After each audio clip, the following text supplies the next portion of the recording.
Hey, thank you for coming back to 616 Comic Reviews. This is Aaron. Today we're going to be looking at New 52 Harley Quinn number 7. Stay with us.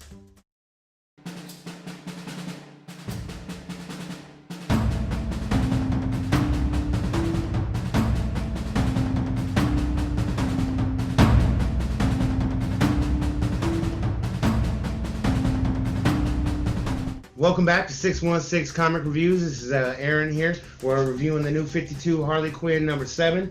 You can tell that they are definitely scared. Look at the look on their face. They look like they're petrified. It has nothing to do with the comic inside, but the art is amazing.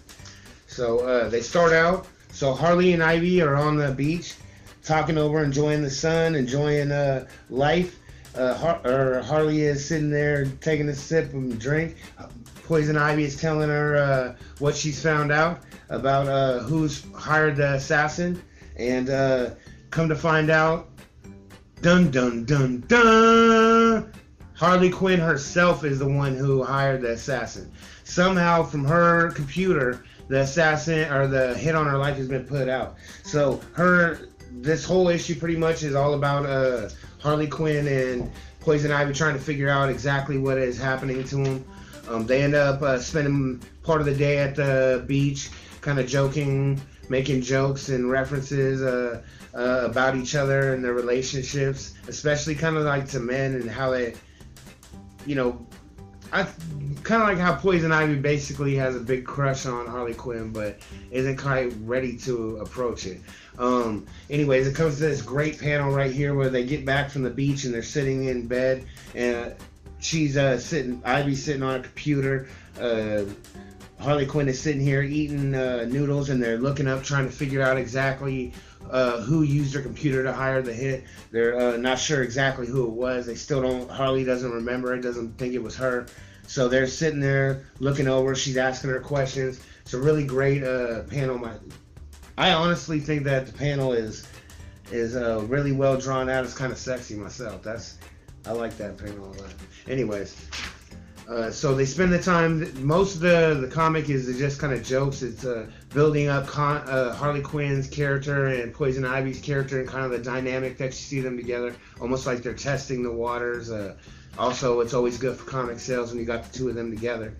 So Harley Quinn's trying to stay awake. They're waiting for an assassin to try to maybe interrogate him or something, and Harley Quinn falls asleep, and Ivy is waiting inside of a closet cabinet and waiting for Harley Quinn to do something, and out of nowhere Harley Quinn gets up and she goes to her laptop and she starts typing out and raising the price of her hit on her own life.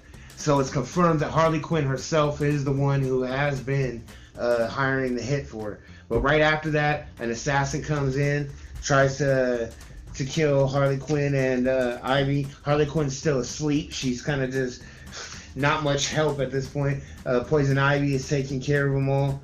All the attendants are hearing what's going on, and of course, they're well finished off by the time that they come up to help. But it's a great action panel. Honestly, when Harley Quinn finally wakes up, it goes into full blast, and they just kind of battle royale until they end up throwing someone out the window, and finally help comes. Big Tony comes in there too late. Can't really help much at all at that point.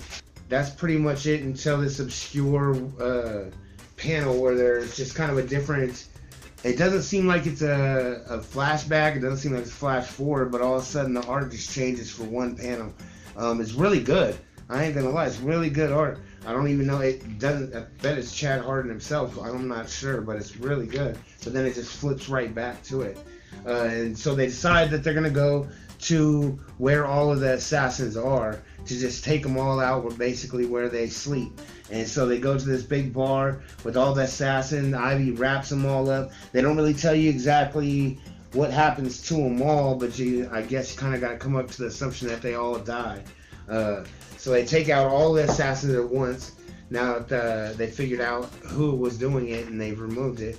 And they have this great panel right here where they're just kind of enjoying their victory. Harley Quinn, Big Tony, and Ivy, and they walk into this building, and that's the end of the comic. I'd rate this set probably, I'd say it's an 8. I'd say it's 8. There was a couple slow moments in that weird panel in the middle that kind of switches styles a little bit. Kind of throws me off, but the art is all good. The story's really, really good. The only thing I have to say, the only negative I can really say is there's a couple spots where just the angle kind of makes Harley doesn't look quite as beautiful as she would. I'm a big, I think she should look good in every panel, but you can't be too critical because it is the angles. I thought it was a big deal when I found out that Harley Quinn put the hit on herself. That was, to me, it was ironic, iconic. It was an amazing moment because I didn't expect that. I was actually thinking maybe Joker is who I was leaning to, but no, it turned out to be Harley Quinn herself. So it was kind of the perfect wrap up to that part of the story. So thank you for joining us at 616 Comic Reviews. See you next time.